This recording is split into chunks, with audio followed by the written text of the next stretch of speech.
I was very concerned it was going to be a learning curve, because what I was told by multiple other breeders was the American Molossus is way more challenging than most dogs. They can't deliver natural.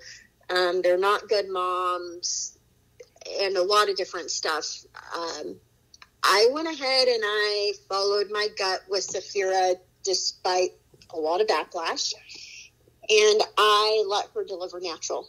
She delivered 10 puppies naturally, no problems. It was a different kind of whelping that I had never been through before. She stood up to deliver. You know, most dogs lay down and they deliver. Every time she delivered a puppy, she would stand up. I would catch the puppy. Her and I would do teamwork to get the bag off. Zipporah did great. Her natural mothering instincts kicked in. She was phenomenal.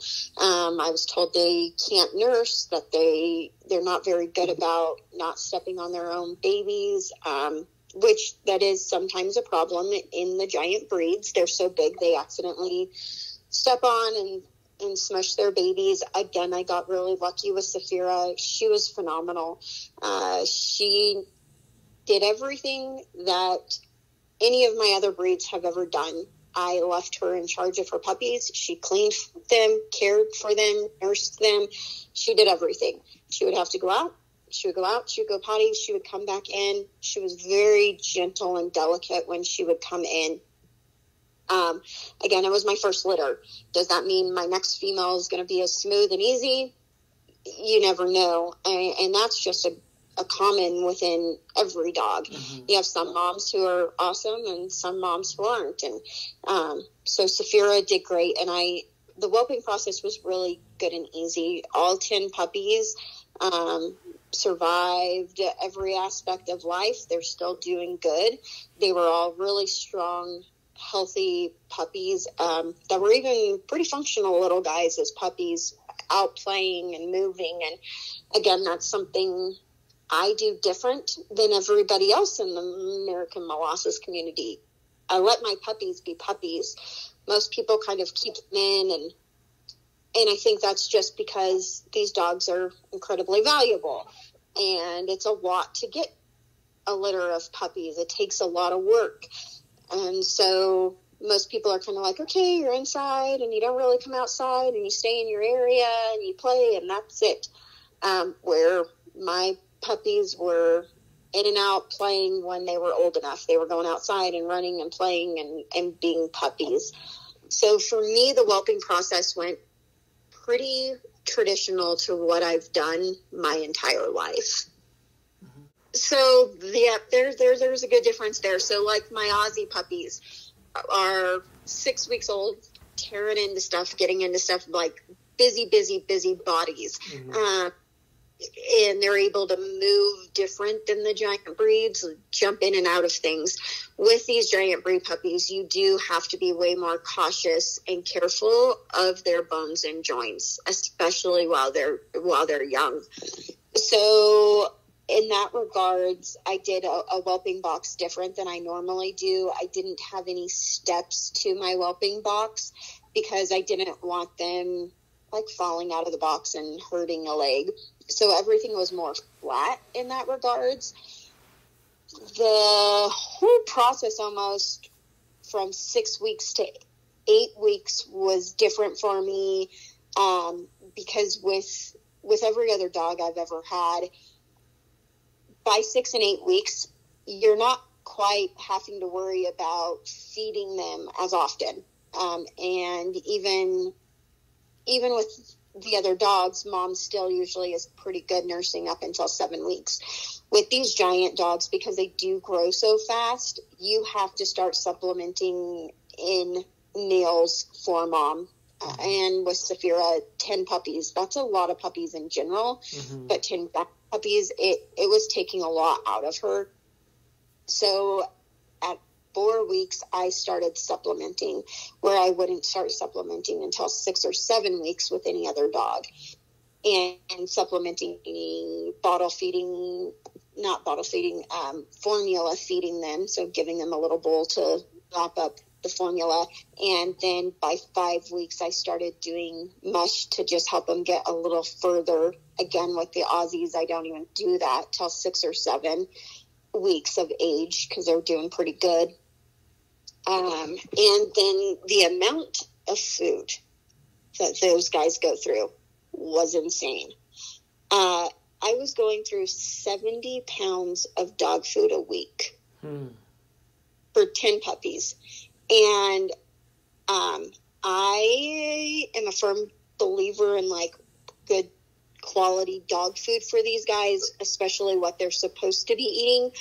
And so my guys are fed the Royal Canin giant breed puppy food because there's like one giant breed puppy food out there, which is Royal Canin. And then I did a substitute of Purina large breed puppy in there as well. And the eating was a lot. And, you know, most puppies, a couple of meals a day from 6 to 8 weeks, they're good. Breakfast, lunch, dinner, maybe a snack in there. These giant breeds were still on a pretty much 3-hour rotation up until about 7 weeks, at which point they finally could go 4 hours without eating. So that was new, and that was completely different.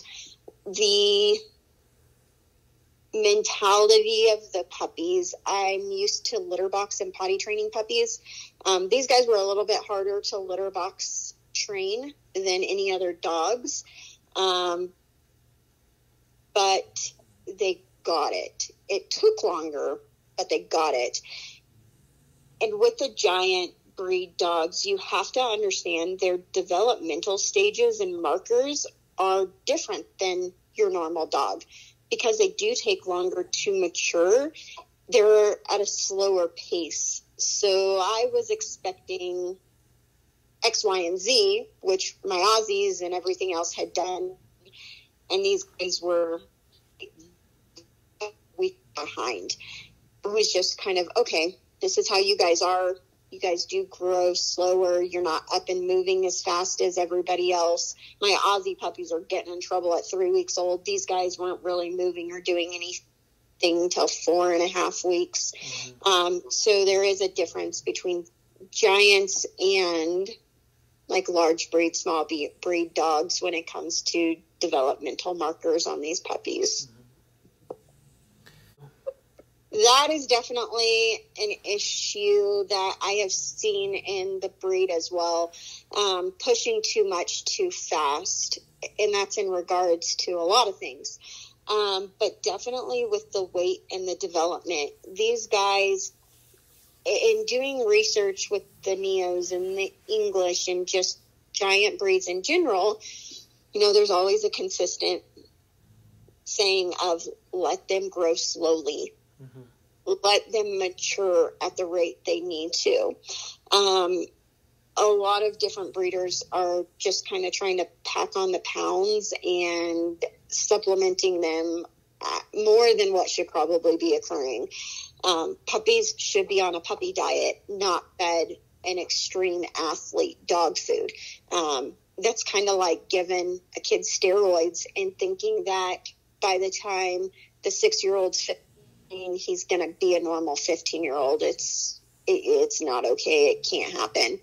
So making sure that these guys are just taking their time to grow and mature appropriately, that is an issue.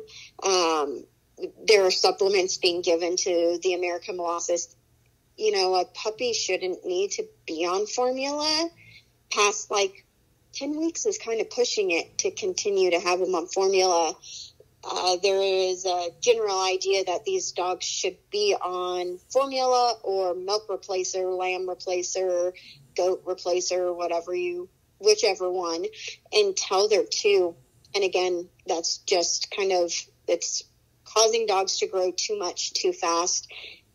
And with a breed that is already predispositioned to hip dysplasia, elbow dysplasia, joint problems, it's not a good combination.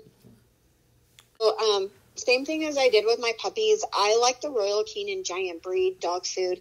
I also like the Purina Pro Plan Focus. I've gone through multiple different dog foods trying to kind of play around and see what I thought would be good for these guys, because they do grow pretty fast.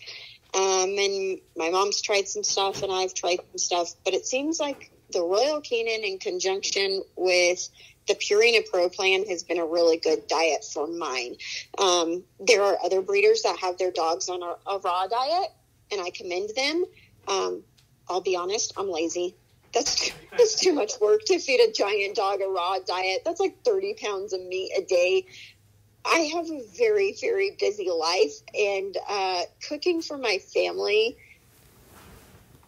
is a lot. Right. Then having to come in and cook for a bunch of giants, yeah. I do dog food. I do sometimes add like canned wet food in there, the Purina venison, just to give them a little extra treat. But other than that, mine stay on kibble, and they stay on the kibble as recommended for giant breeds. That is one thing I love about Royal Canin is Royal Canin puts a lot of science behind their food and research, and they're constantly growing and expanding and learning with the Royal Canin. And so these giant breed formulas are made for giants. And so it helps them grow. And, most puppies, large breed, you're taking them off of a puppy food at about a year, and you transition them to adult. Royal Canin actually has a junior dog food, which is because, again, giants grow slower. So you have your puppy food, you feed up to 15 months, and then they have a junior that you feed up until they're 2, which is then at that point in time you can do the adult food. And I love their program. So that is a great question. Technically, hips, unless you're doing pin hip can be done from 6 months up because of their methods. But if you're doing OFAs, 2 is the age that you have to be to have your hips done. So if you're doing OFAs on your dogs, you shouldn't be breeding until they're 2, because you haven't had their hips checked until then. I mean, if you do the pin hip, then you're okay sooner. But still at that, with these giant breeds, maturity levels take longer. So breeding before they're 15 or 16 months, should not be happening. And even with the females, again, second, third cycle, 15, 16 months to 2 years, depending on what protocols you're following with your hips. So if I was mentoring you, I would tell you to do the pin hip, because I like the accuracy of pin hip a little bit more. People can make errors. It's a machine. So at that point in time, I would say do your pin hips, make sure you're good, do your preliminary OFAs on your elbows, and then breed at 16 or older. And then would you suggest to get the OFA at 2 years as well? Yes. So not on your hips, because you've done your pin hip, but I would say do your preliminary OFAs on your elbows, as long as your elbows check out. Then at 2, you need to do your official certification. Okay. So pretty much a similar situation, but you should not be breeding your female before her second heat cycle. Third cycles are best on these giants, but it's nothing before a second heat cycle. I think that one all depends. Of course, always working with your vet. I don't believe that you should breed a female back to back to back to back to back to back. Okay, so if you breed her the first time and everything's good, your vet says it's clear to do another breeding her next cycle. As long as your vet feels it's appropriate, you can breed the next cycle, but then your female needs to take a year or more off. And if you don't want to go that route, then you need to breed once a year. That's it. Breeding back to back to back to back is not okay on any dog. And if you are going to do it back to back to back, then that third one better be the last one you do. You shouldn't do more than that. That's not fair to your female. It's just way too hard on their bodies. And like Saphira, puppies are now 16 weeks almost, and she's still not back to par. We're still working on trying to get all her weight and everything back to post-baby weight. Because, like I said, 10 puppies was a lot, and it took a lot out of her.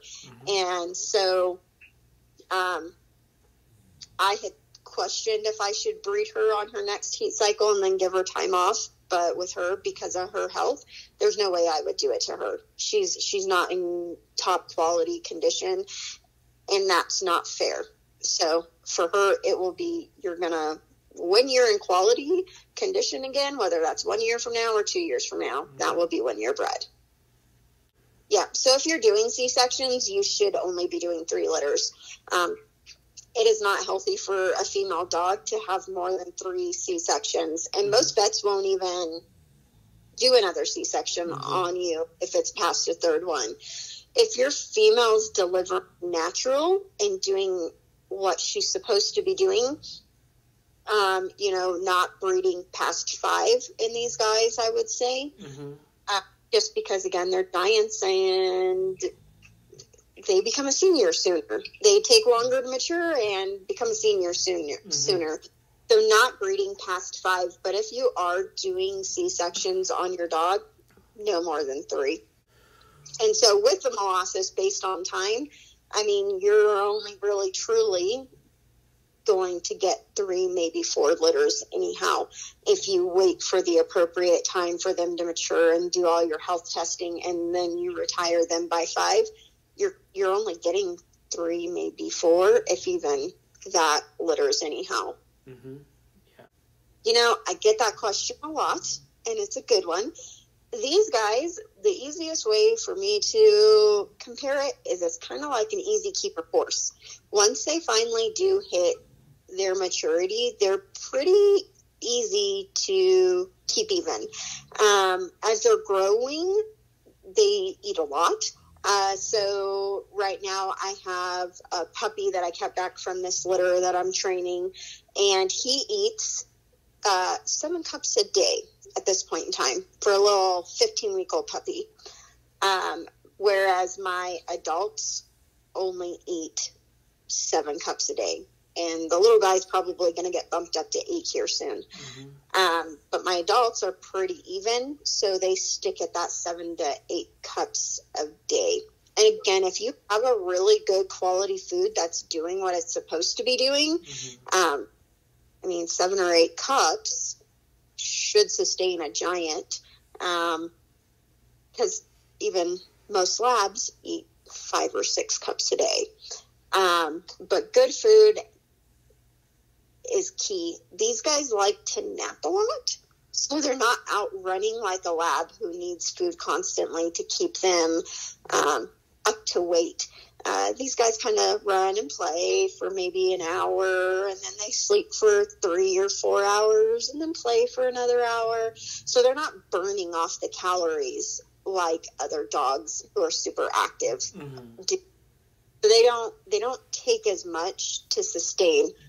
Up until they're sustainable, yeah, you're feeding a decent amount. Puppies can eat 8 to 10 cups up until they're a year or more.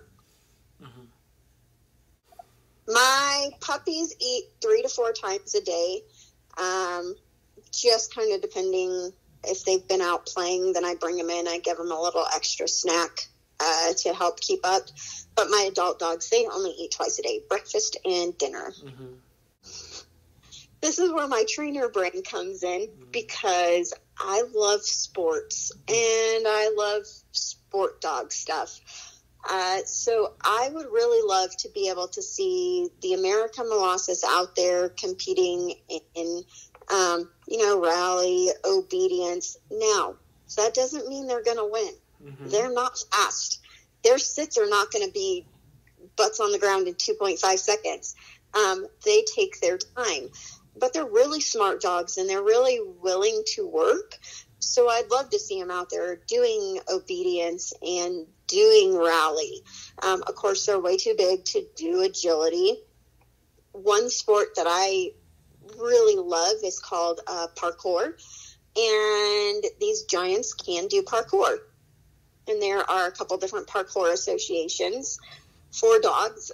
The one I use is the International Parkour Association. And they do have different levels and titles that these giants can accomplish, no problem. I'm the crazy person who paddle boards with my giant dogs too. So I take my dogs swimming and I put them on paddle boards, and I love it. Like, these guys are fun and well-rounded to do things with. Again, as long as they're functional. I mean, I love hiking with them and seeing them out and about and actually doing things. But at this point in time, conformation is it. I have done scent training with my dogs. Saphira does shed hunting, and we do barn hunt. My other two Molossus did not do very good with barn hunt. They did not like the rats, so they would run from the rats versus Yep. And I could always, Saphira was hard because she wouldn't give me the best indication. It was just a slight indication in her tail when there was a rat there. The other two, you could tell when the rat was there because they were booking it across the arena. Like, hey, rat. But then they wouldn't come back and try to find the other ones. But these guys have a great nose to them. So being able to see them out, maybe in some kind of field trials, that would be fun. I would just love to be able to see them be a little more well-rounded than what they are. And again, bringing in that functionality will be able to achieve that, and you'll see it.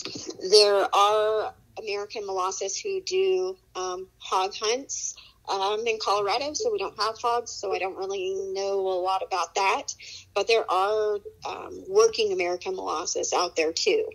And I think as a club, that would be great for us to be able to start getting that out there.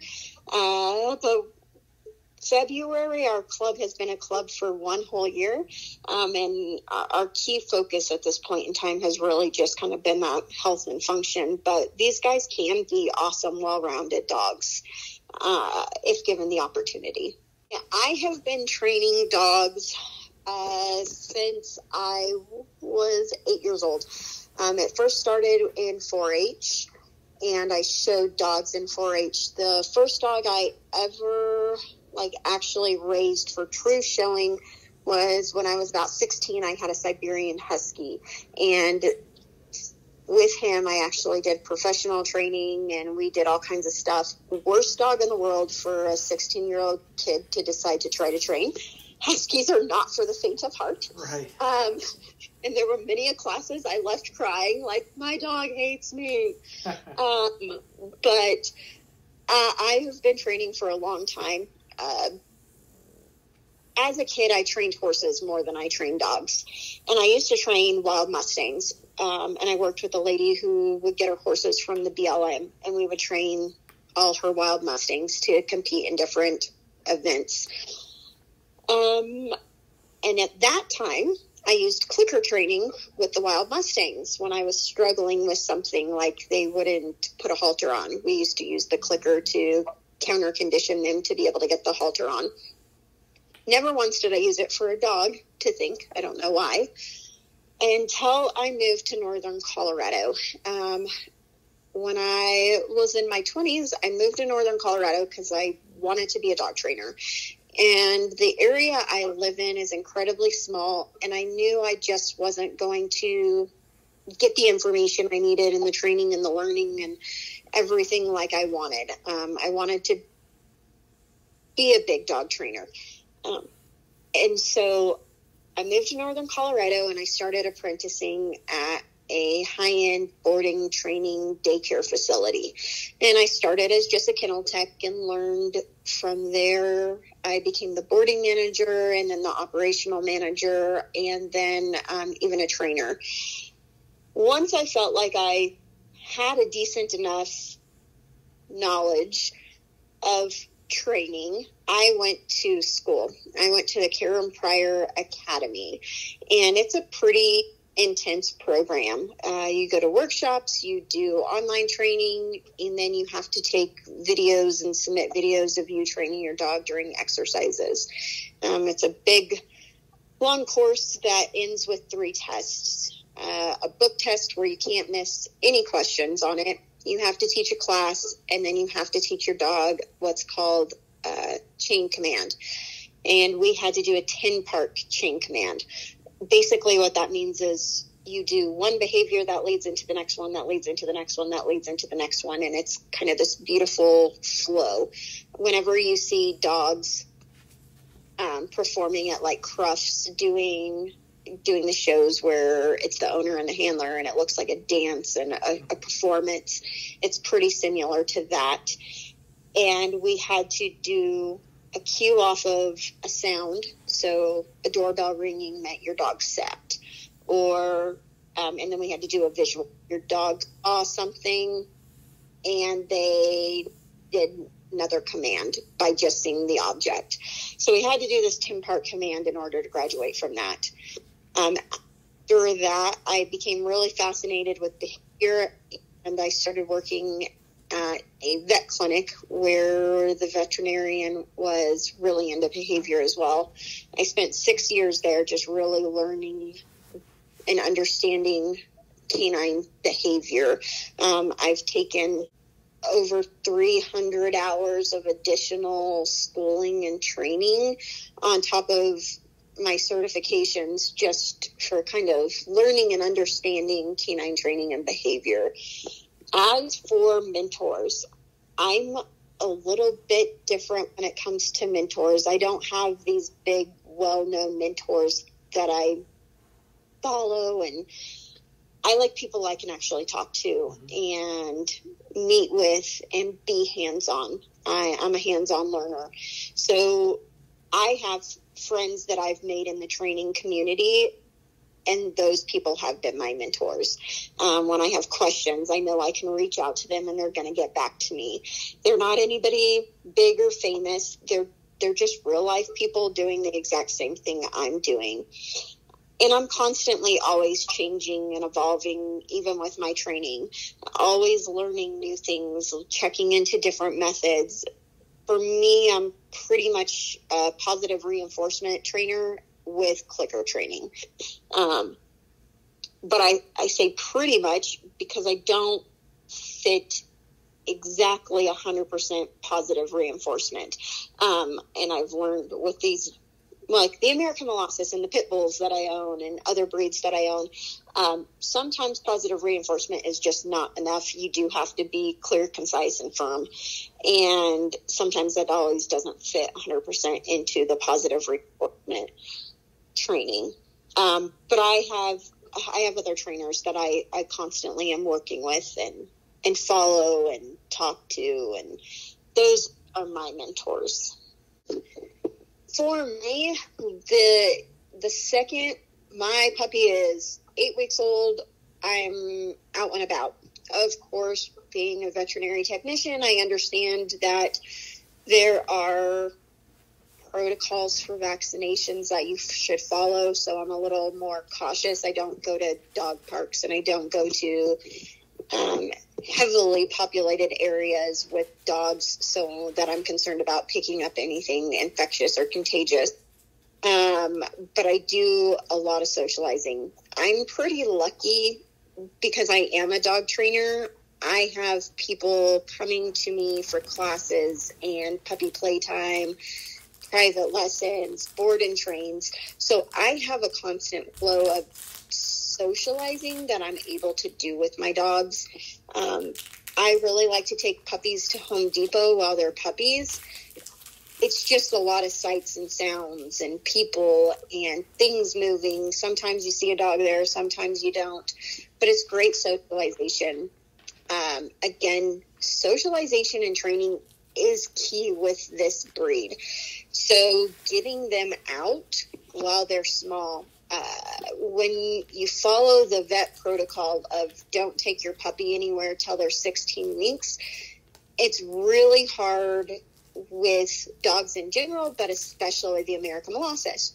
by 16 weeks, you're looking at a 50, 60-pound dog, easy. Mm-hmm. And a 50, 60-pound dog who puts on the brakes, good luck moving it. You know, it's going to be quite a show for somebody to watch. So for me, I really like my dogs right away to be out learning. Again, being cautious and aware of not only like our surroundings for contagious or infectious diseases, but also keeping it minimal because, again, joints and bones. You don't want to make your puppy walk too much too fast. That's not good on them. So we go to Home Depot, we go to Murdoch's, we go to Tractor Supply. We might do a couple rounds around the smaller stores. Home Depot, we usually do one little round. Usually takes 2 hours because we're walking and then stopping and people are petting the puppies and we're talking to them and talking to them about the breed. And then we move on a couple steps and then we're stopped again. But getting them out and getting them socialized, that is like the biggest thing I can tell people from a breeder and a behaviorist, making sure you have a well socialized dog, taking them to, you know, when life is not COVID, you know, taking them to parades and events and, you know, they're having a big barbecue, because Colorado is supposed to be a no meat day, March 30th, and they're having barbecues everywhere around Colorado. So I'm going to go to a bunch of different barbecues and take the puppy with me so I can get him out and about and socialize him, and probably take one of my adults as well to get Ty or Saphira out and about for some socialization, and keeping it. These guys need that constant socialization. You can't just socialize them as a puppy and then take them home and leave them home and think that they're going to be okay with anybody and everybody who walks in. These guys need that constant reassurance from the owners that people and different people are normal and it's okay and we can accept them. Their territorial instincts and their guardian instincts kick in. So keeping that flow of socialization constant. Again, leash manners at like 8 weeks, because trying to drag a 60-pound dog is not fun. At 8 weeks, they're 20, 30 pounds as it is. So trying to drag a 20, 30-pound dog is not fun, but it's a lot easier than 60 pounds. Mm-hmm. So leash manners right away. Basic obedience, sit down, stay. Just having all of these commands pretty much ready and in your back pocket. My dogs, I have my children train them in different classes that I have, depending on what level they are. They go into a class and still work and still train. Saphira's 18, almost 19 months, and I still put her in dog classes. We're still continuing that training with her. Mm-hmm. And I feel with this breed, that is vital. They will take the upper hand if allowed to take the upper hand. If you treat them kind of just as a lab, things are not going to turn out like a lab. They will become bossy. They will become pushy. Mm-hmm. And most of these dogs weigh more than a lot of people. So having a 200-pound dog boss and push you around is not okay. It's not acceptable. So you have to be constant with them. There is no gray. It's always black and white with this breed. So I love training, and I can't stress enough to people with this breed: train, socialize, train, socialize. Mm-hmm. It is really hard to gauge these dogs based off of my children, because I've been a dog trainer my children's whole lives. Mm-hmm. My kids are not your traditional children. My kids have a more of an understanding than most just pet owners. Mm-hmm. So it's hard to gauge with my own children. My sister has kids, and they're not quite the same as mine. And these guys do great. Now, there is that prey drive in some of them. So the hooting, the hollering, the screaming, the yelling, it kicks in that working dog. And so that, again, is why you have to have that socialization and that understanding that those things are okay. And you have to have a dog that you have under control, because if not, there can be an accident. Like, not going to sugarcoat it. They're big and they can hurt you whether they mean to or not, just based on size. So I say, people with kids, you need to do your homework. Don't let your kids play rough with the puppies, even as puppies.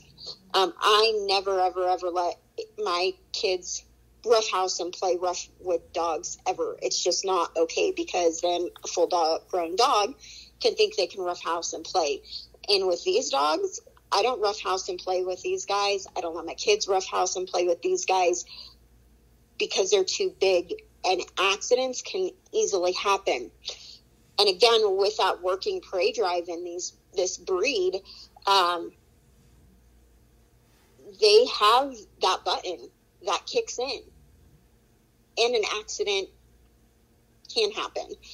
So I just tell everybody, even if you have kids, don't let your kids ride on the dogs. Like, that's not okay.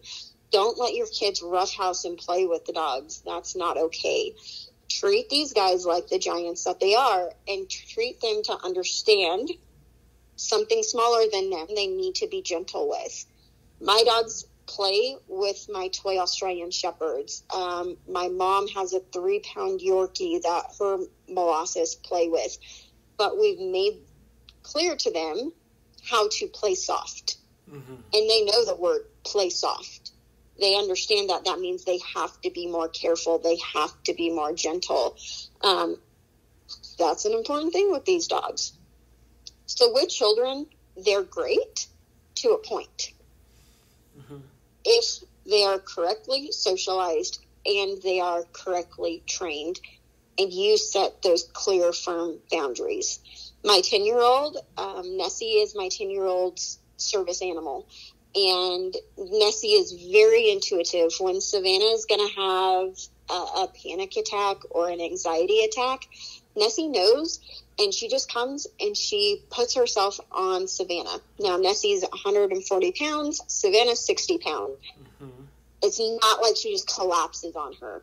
Nessie knows to be soft and gentle with Savannah, and she just comes and she softly places minimal weight on Savannah, but enough that helps Savannah feel safe and secure and helps her with her anxiety. My dogs know that they have to be soft. These guys, if not trained, they're just going to bulldoze you.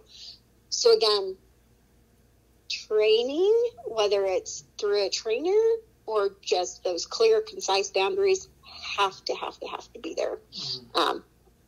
There's a lot of things that I sound like a broke record on when it comes to the health, the function, and the training of these dogs, because incidents have happened, and I don't want to see any other incidents happen. Oh, that is another good question. I am back and forth on that as well. With the Aussies that I raised, like 8 weeks I felt like was perfect. With these giants, I kind of wonder if it shouldn't be 12 weeks because they are, again, a little bit slower at maturing. And so sometimes I do question if I should not even personally not allow puppies to leave until 12 weeks. I think it also depends on the breeder. If you have a breeder who's out there working with those dogs during that time, that's awesome. But if you have a breeder who's just not being involved, not participating with the puppies, at that point in time, at least being in a home where they're receiving that one-on-one socialization and time is better than getting nothing at all. So the long-term goal of the American Molossus Kennel Club is to be an active, functioning kennel club. similar to any other breed-specific clubs, parent clubs. Your English Mastiffs, your Neos, every breed has a parent club. And within your parent clubs, you specifically work on understanding the breed health, characteristics, doing specific events that are only for the breed. That is our ultimate goal. We have already started to do some health studies as a kennel club for the American Molossus because we know that this heart condition is there. My one female, Nessie, we're using her as a test subject to kind of learn about the DCM1 in the American Molossus. So Nessie's gone to a cardiologist in Denver, and we started her first full cardio workup and evaluation. We will be going every single year for the rest of her life to monitor and watch her heart for any changes within her, and if it's at all DCM1 related. We would all love to be able to truly understand more health and genetics behind the American Molossus, but this is going to be political, kind of, and I apologize. But when there was the separation in the branch between the community, there has been a lot of shunning. Mm-hmm. So the people that are in this club, we're really trying to do right by the breed. Like, we are really trying to understand the genetics, but there's no transparency coming from any other direction. So we're only able to talk amongst ourselves about what we see and what we know, but we're not getting the breed as a whole. So we're in a standstill. Every day we learn new things. I learned new things yesterday. I had 2 people who used to not talk to me because of the public backlash I've received from other breeders in the community. They weren't talking to me. Then when it came time for assistance and resources, the doors got shut on them. So they came and they talked to me for some help about, temperament and health stuff. And so every day I kind of learn a little bit more, and I share it with everybody within our club. But the lack of transparency is making it hard. But I would really love to be able to communicate and understand the breed, because that's the only way anything is ever going to get done. And so as a kennel club, that's our hope, but it's real slow going. There's only a couple of us, and only 3 of all of us breeders have actually had a litter of puppies. And one has had 2, one has had 1, and I have had 1. So that's not many puppies out there, and they're all still pretty young. So health research is not going very far at this point in time, but I would love to be, all of us would love for the kennel to be what it's supposed to be, and us to be able to dedicate funding towards research for the breed when it comes to known genetic temperament issues. We would love to be able to hold educational events for the public. Love to have a breed specialty show so that we can get the dogs out and seen out in public and how they show and move and do things. As a breeder, pretty much a lot of my goals are the same for that. I have always raised dogs where they went to homes, and I'm family with those homes still.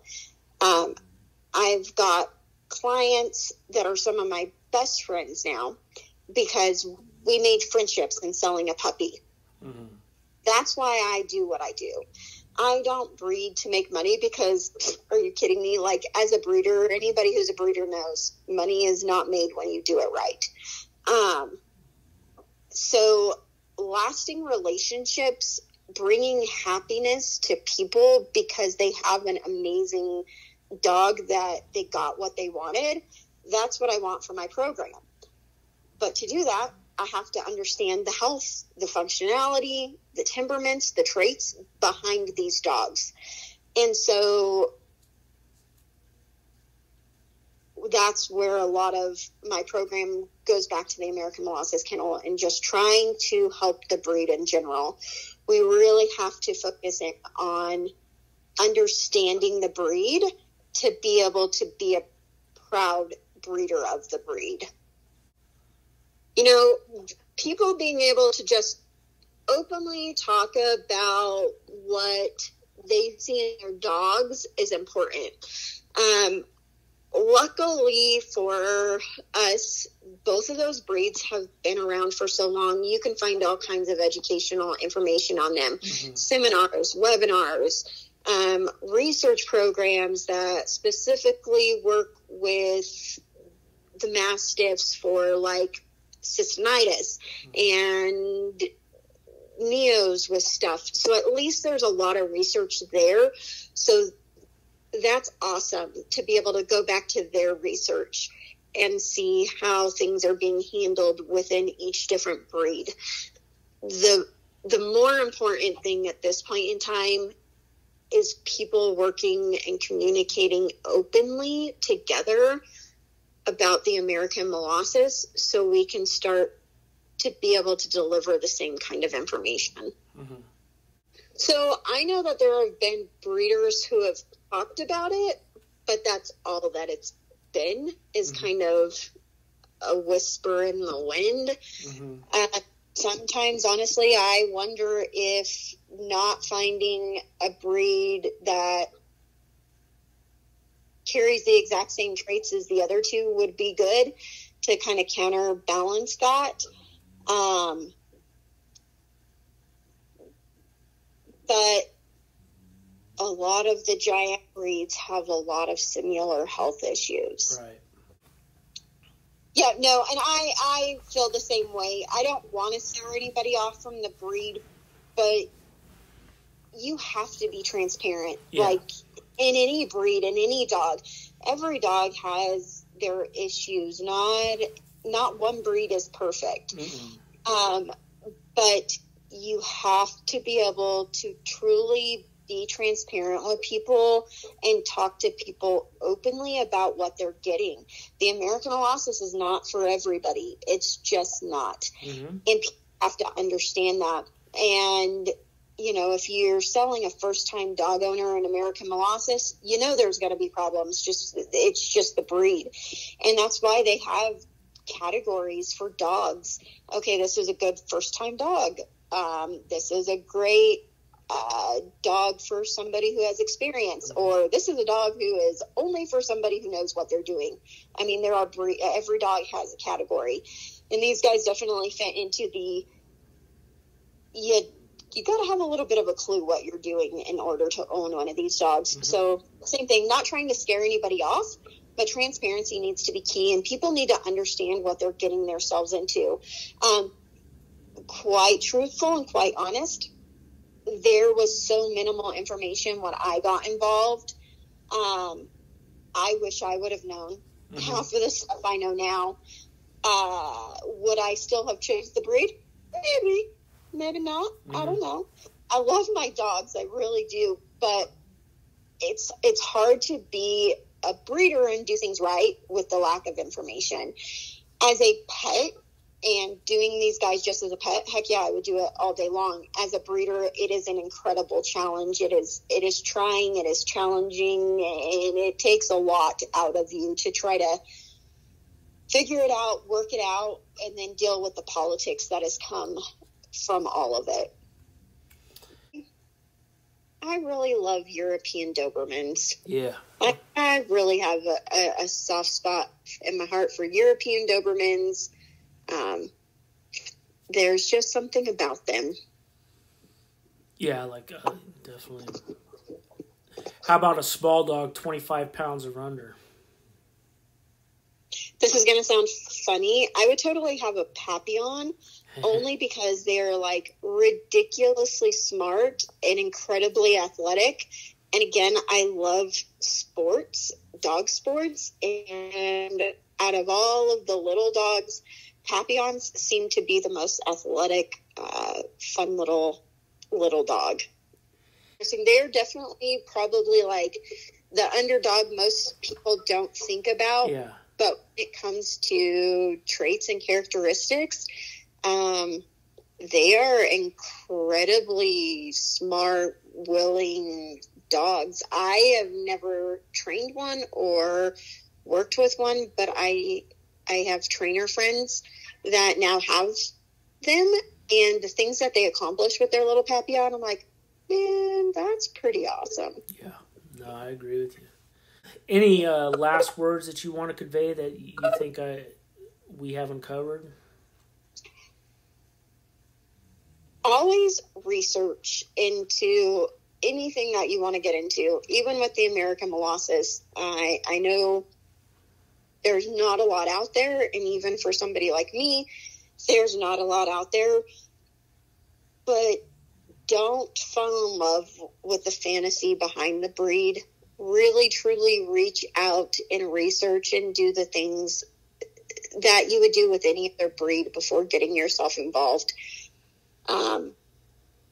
It's just always important to know what you're doing. And I fell in love with the fantasy and the idea behind the story, and I bought into it.